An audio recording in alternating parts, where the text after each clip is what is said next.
Today I give my second farewell address. Somebody asked me, Ed, I thought a farewell address was always one, but you've strung it out to three.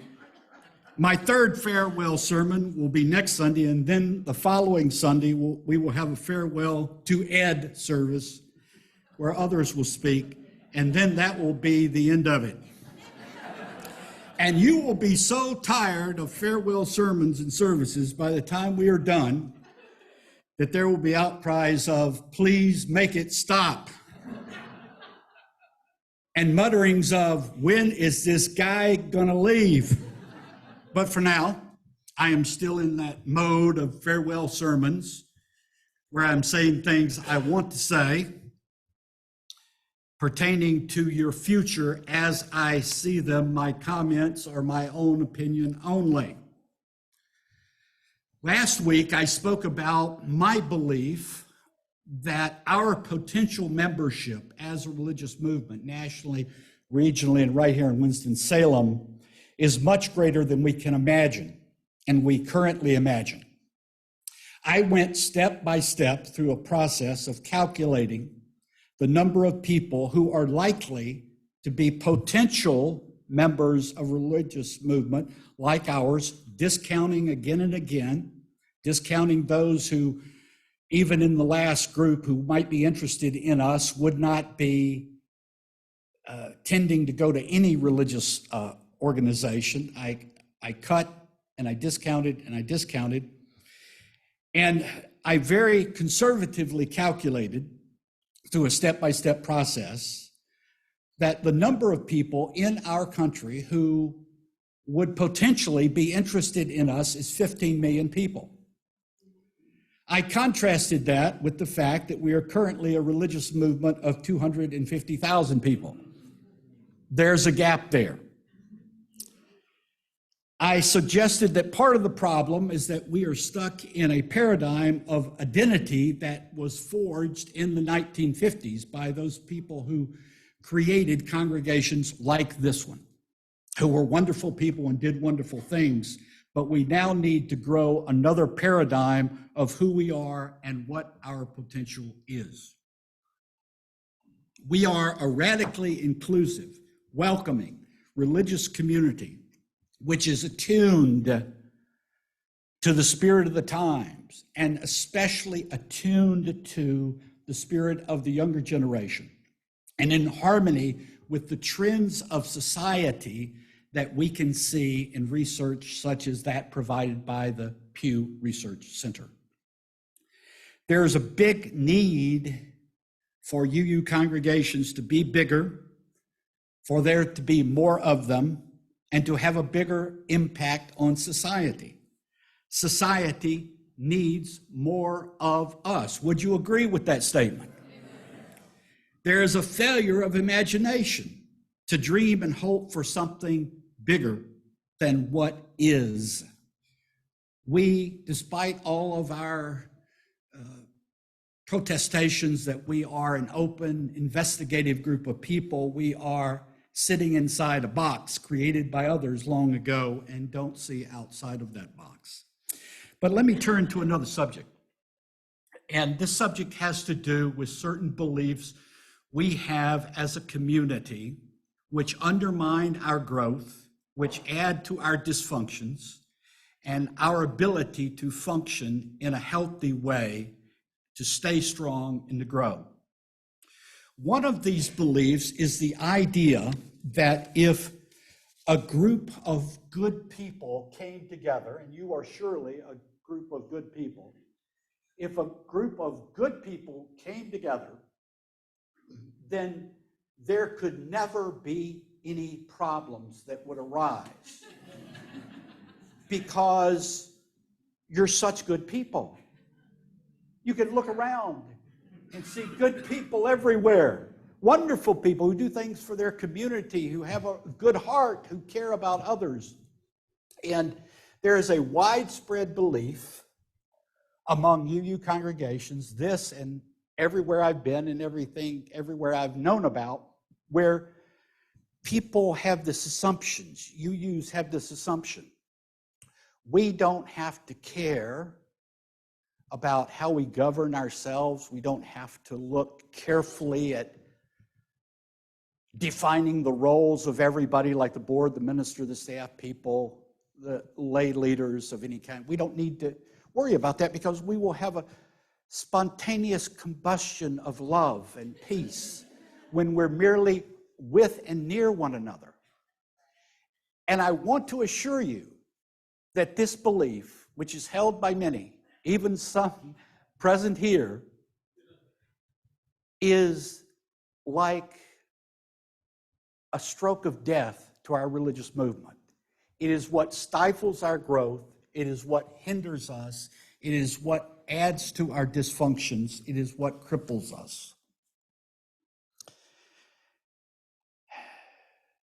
There are all kinds of problems that can and do occur if there's not a carefully developed set of guidelines of how the organization, such as ours, will conduct its business and its ministries, a clear set of guidelines for who is responsible for what, who makes what decisions and how those decisions are made.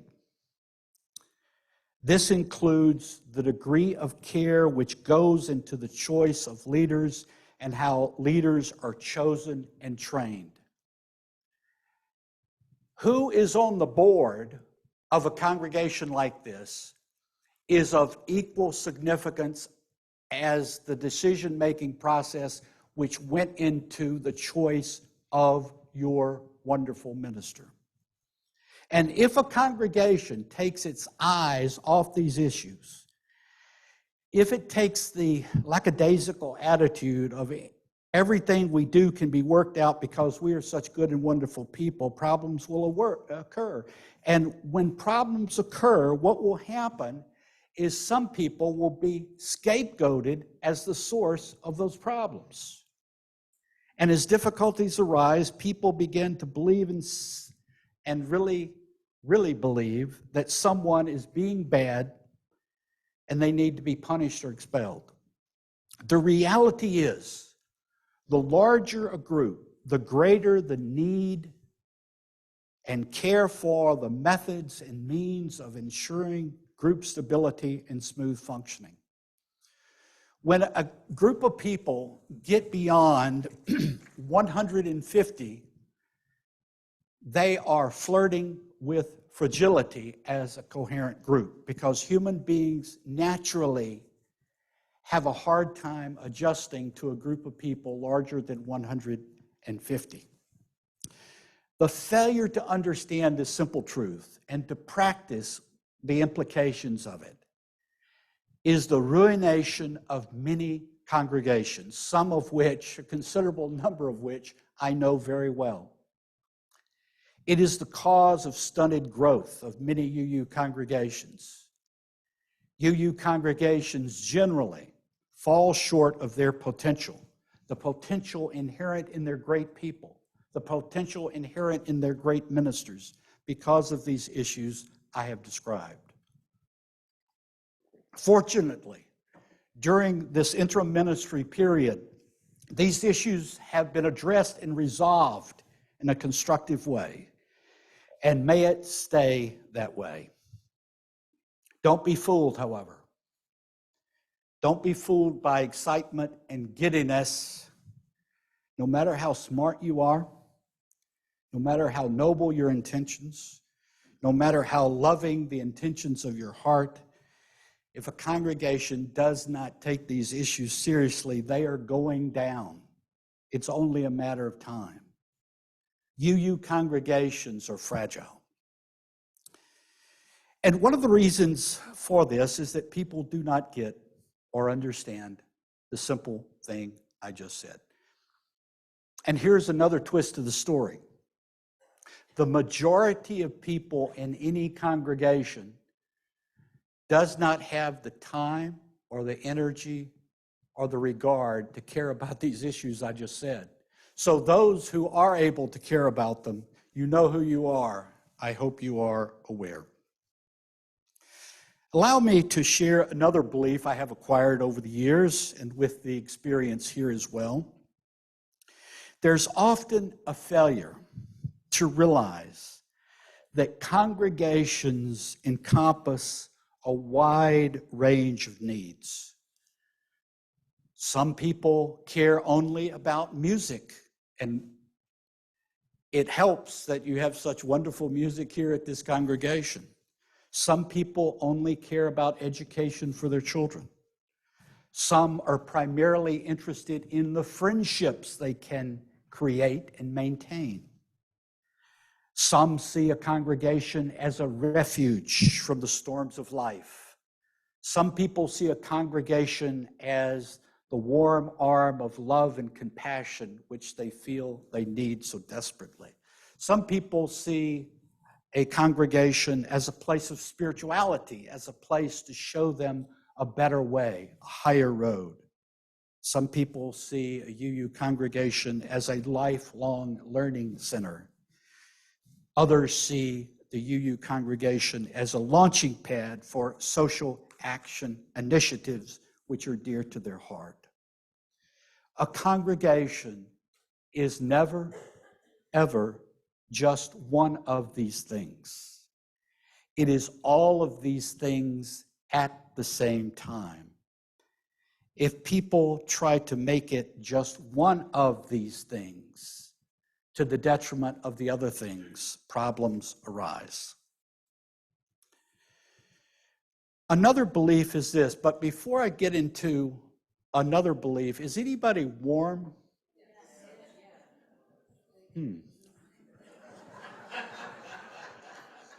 Is it my heated rhetoric? Is it my inflammatory remarks? Okay. There have been no studies made that making people warmer increases their giving levels, so I don't know. Another belief is that there is a lack of awareness of the importance of taking a frank and careful look at one's weaknesses.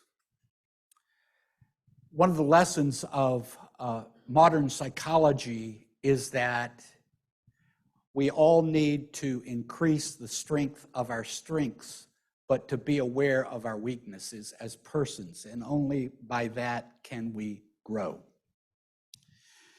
For example, if I might share, this congregation needs to address the issue of fundraising. Ann Roberts, blessed be her name, has carried the weight of this responsibility at this congregation every year I've been here. Nobody likes to talk about money. I get that. But without money, you don't function as an organization. It is unfair to expect Ann Roberts to carry this cross year after year, and she is looking to retire from this work. I hope she's only bluffing. I fear she's not bluffing. We have tried unsuccessfully over the last several months to create a stewardship team. We have thus far been unsuccessful. You have a $553,000 budget. Somebody needs to step up and keep the money flowing to keep the place alive. If Ann does retire from the stewardship committee, the whole area of stewardship will be, without question, one of the weakest areas of this congregation going forward. It behooves everyone to understand this. Your stewardship committee needs 6 to 8 people who are committed, who meet a minimum of 9 months a year, and who are organized and who are connected to regional, national, and local UU resources. I have been saying this over and over again for the last many months. Blessedly, this is the last time I'm going to say it, but I hope somebody will hear it. No one likes to talk about money, least of all that human being known as the member of a UU congregation.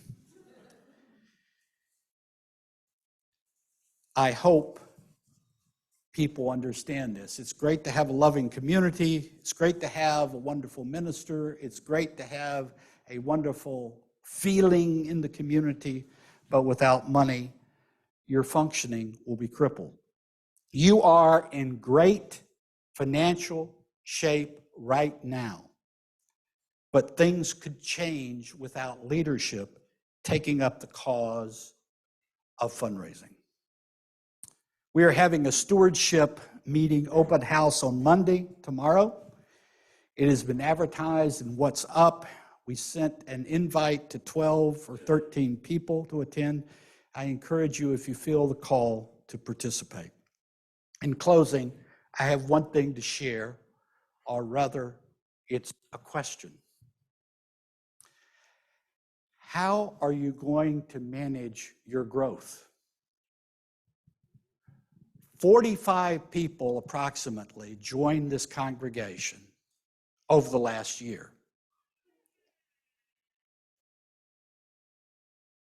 It is very rational to believe that at least 45 more people are going to join next year. Where are you going to put them?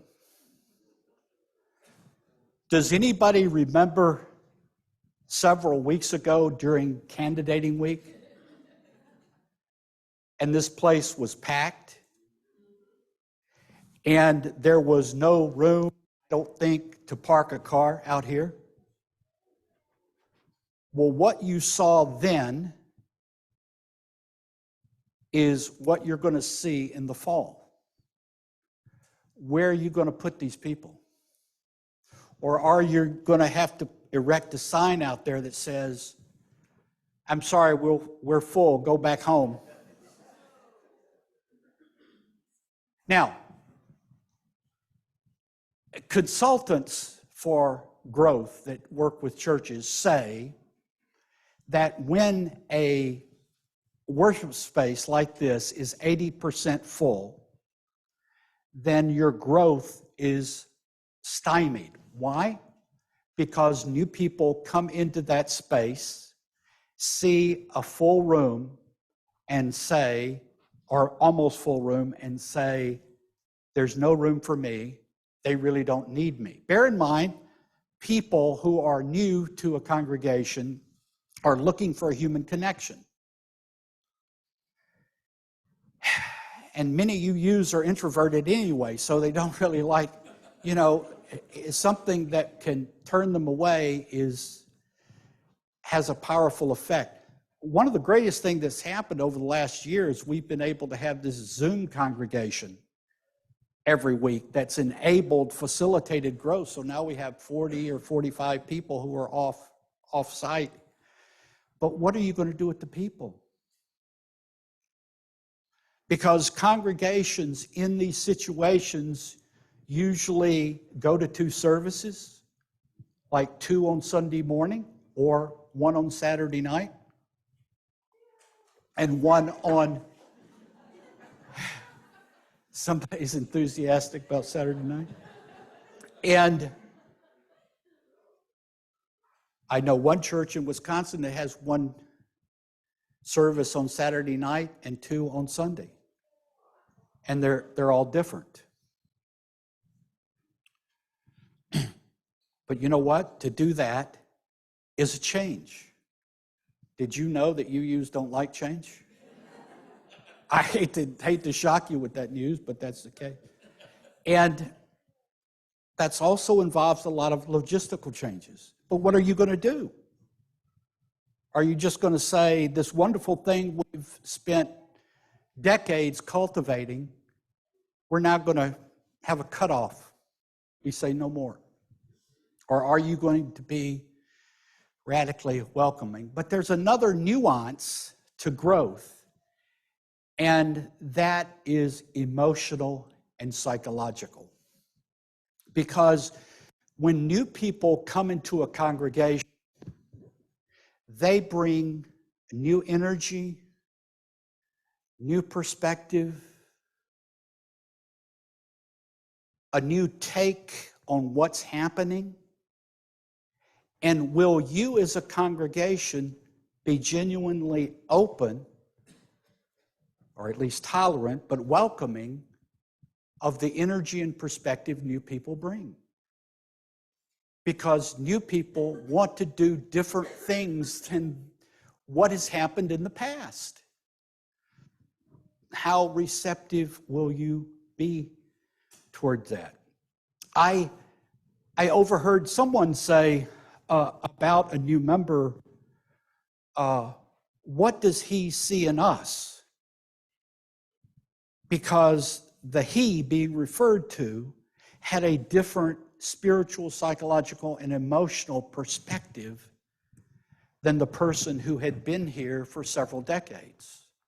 And they did not see, they knew about the other person's orientation in life, and they did not see that that other person's viewpoint was as fully legitimate as their own. How will you deal with realities like that?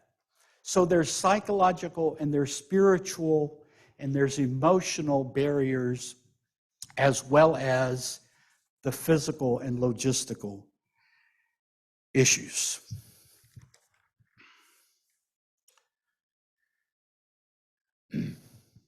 How will you integrate if you grow?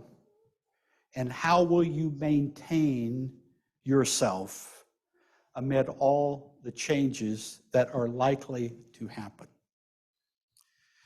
You who have made your way here because you found us interesting and you stayed, those who have hung in over the years through thick and thin, boom and bust, and all those who are new and are relatively new to this party, you are about to enter some exciting times.